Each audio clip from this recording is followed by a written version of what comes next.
Jake, Yeah, just hamstring, tweaked his hamstring. When you talk about that positive energy that you've been having to start camp, do you think that's sustainable for the entire season? Well, I hope so. I mean, that just is that's an attitude. I mean, I think every day we wake up, we have a choice to make what type of attitude we're gonna have, and I think that's a reflection of kind of who this team is right now and what the leadership is, and kind of where they are as far as that chemistry. And so I certainly hope so.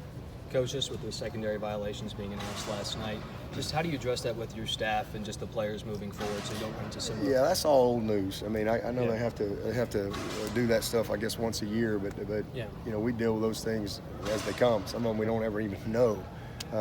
There's no intentional rule breaking, that's for sure. But from time to time, I mean, there's some things that happen. Somebody inadvertently sent an email to somebody that they thought was a junior, but he's a sophomore or whatever, and you report that. I mean, that's the biggest thing is to have compliance, and most of those things are you self-report.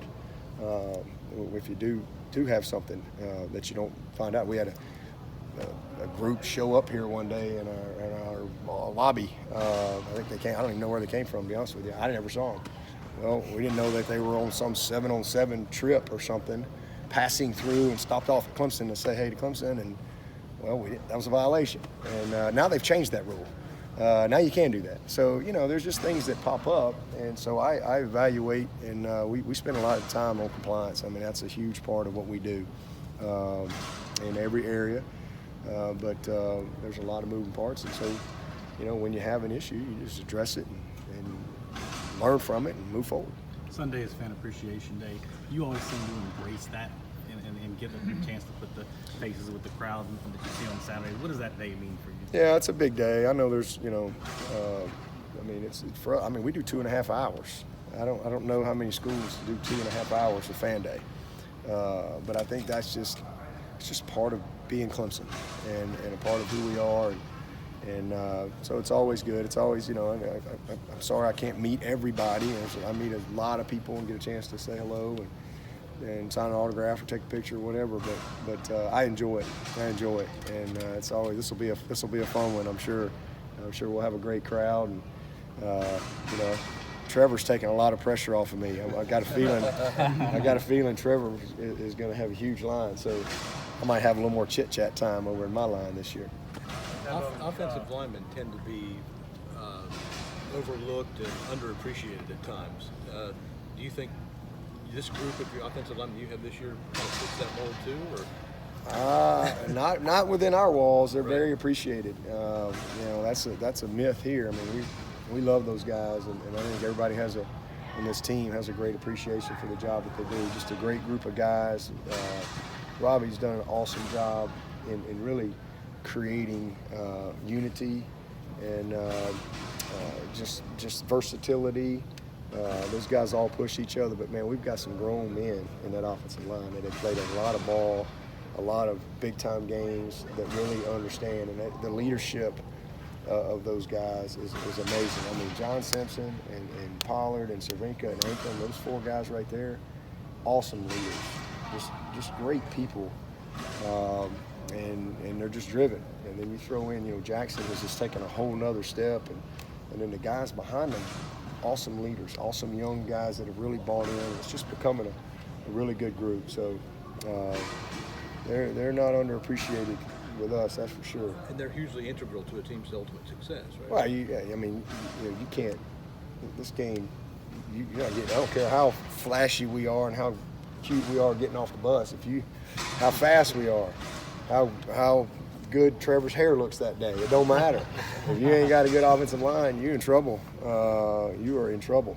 And so, the OL sets the tone. I always tell those guys, the closer you are to the ball, the more valuable you are to the team. Just the way it is to the game. Because it all starts right there. It's an inside-out game. And that sets the tone for everything else that happens. I've played skill position, coached skill players my whole life. And those guys are awesome, but it all works together. It all works together. Those guys cannot get their job done if we can't get it done up front.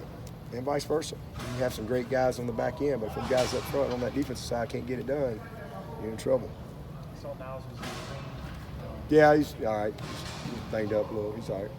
He practiced today. He'll be ready to go Saturday. He's off tomorrow. We got some guys off tomorrow for graduation.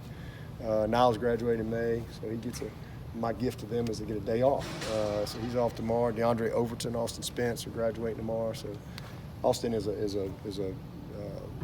actually took a medical. He's a student coach this year. And then obviously DeAndre graduating tomorrow. So those guys will get a day to just kind of do whatever they want to do, graduate and have fun, spend time with their family. Coach, you see the W drill. Just what do you like from that drill, and what can you learn about a player when they go through those intense blocking? Yeah, the wind drill, I mean, it's just it's the simplest form of football. I mean, it's very simple. You can either block a guy and move him and create space, or you can't. That guy can hold the point, get off a block, or he can't. It's just very simple. It's probably one of the easiest and evaluating things that we do, and then you got second level, so it's a tight end on a backer, who can sustain a block. Those things are a little later. Who can sustain a block? Who can get off a block, leverage, play with their hands, and get to the ball. And then on the back end, you've got space block, stalk block. So DB backpedaling and fitting it up in space, and who can maintain and who can get off of it. So it's just and then the backs, running off the blocks.